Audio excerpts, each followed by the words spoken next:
మానవత్వానికి మరో ముందడుగు.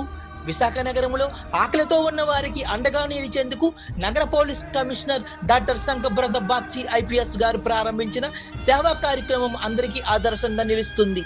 మీ ఇళ్లలో శుభకార్యాల్లో మిగిలిపోయే ఆహారం వృధా కాకుండా అవసరమైన వారి ఆకలి తీర్చేందుకు Purna market, Jagadamba, RTC complex, railway station, Maddilapalem ప్రాంతాల్లో ప్రత్యేక ఆహార ఫ్రిడ్జ్లను ఏర్పాటు చేశారు. తాజాగా వండిన శుభ్రమైన ఆహారాన్ని మాత్రమే అందులో ఉంచుతున్నారు. ఈ కార్యక్రమంపై వన్ టౌన్ సిఐ వరప్రసాద్ గారు ప్రజలకు అవగాహన కల్పిస్తూ తమ వంతు సహకారం అందిస్తున్నారు. వృధా అయ్యే అన్నం ఒక ఆకలితో ఉన్న మనిషికి ఆ పూట కడుపు నింపుతుంది.